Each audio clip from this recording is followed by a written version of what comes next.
গগৈ মোৰ প্ৰেমিকা নহয় অখিল গগৈৰ সৈতে আমাৰ প্ৰব্লেম ইগোৰ নহয় জাতীয়তাবাদৰহে প্ৰব্লেম অখিল গগৈৰ বিৰুদ্ধে আৰু ৰাইজৰ দলৰ বিৰুদ্ধে যুঁজিবলৈ আমি সাজু মই এদিন কমিউনিষ্ট এদিন জাতীয়তাবাদ নহয় 2026লৈ সাজু থাকক অখিল গগৈ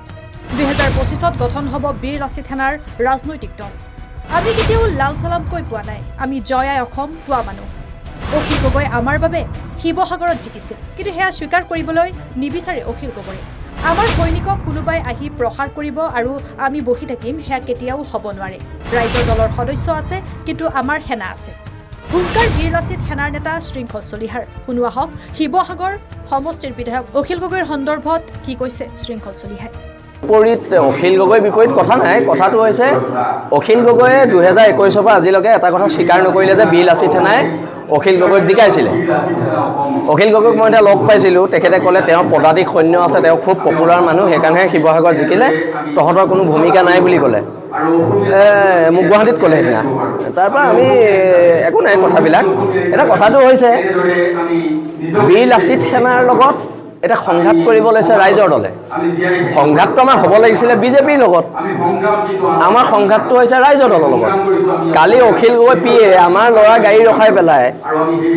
তাৰ ঘৰ নাহৰকটীয়াত সি শিৱসাগৰ টাউনত আহি পেলাই গাড়ী ৰখাই সি কৈছে তাক ক্ষমা নোখোজালৈকে গাড়ী যাব নোৱাৰে এতিয়া আমাৰ সৈনিকক কোনোবাই প্ৰহাৰ কৰিবলৈ আহিব আমি বহি থাকিম এইটো বস্তু নহ'ব ন মই এতিয়া নেতৃত্বত আছোঁ মই মোৰ সৈনিকক মাৰ খাব দিব নোৱাৰোঁ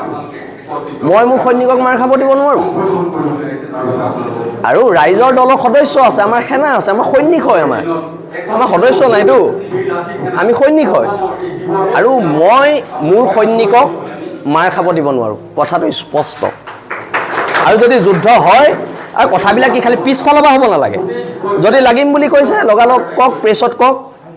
আমিও কম সময় দিয়ক জেগা দিয়ক যাম কথা ইমানে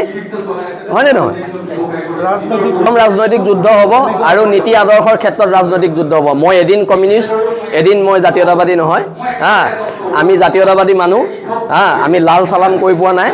আমি জাতীয়তাবাদী মানুহ আমি জয় অসম কোৱা মানুহ আৰু এখন যুদ্ধ হ'ব অখিল গগৈ নুই কৰি দিলে আৰু আপুনি কি কৈছে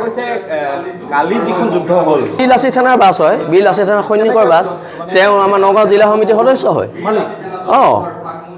বাৰে বাৰে কোৱা হৈছে সংঘাতত নাহিব সংঘাতত আহিলে সংঘাতত আহিম আৰু কথা ইমান কথা পাতি লাভ নাই খালি কথাটো হৈছে কি কেতিয়া লাগিব সেইটো ক'লেই হ'ব 2026ত আমি 25ত দল গঠন কৰি আছোঁ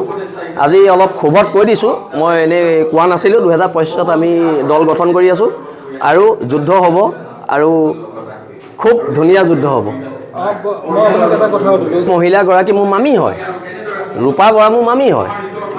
কিন্তু কথাবিলাক প্ৰেক্টিকেল গাড়ীখন বেয়া হোৱাৰ কাৰণে মানুহ এজনী প্ৰেছাৰ ষ্ট্ৰক হ'ব নোৱাৰে গাড়ীখন ভাড়ালৈ লৈ গৈছে গাড়ীখন বেয়া হৈছে বেলেগ গাড়ী ঠিক কৰি দিছে একদম ভুৱা অভিযোগ এইবিলাক কিন্তু কথাটো হৈছে যদি সংঘাতটো বিচাৰিছে সংঘাতটো হ'ব মানে আমি আৰু বহি থাকিম নি আৰু নেভাবো কেলৈ ভাবিম সিহঁতি লাগি লৈছে সিহঁতি মাফ খোজক আমি লাগি লোৱা নাই ন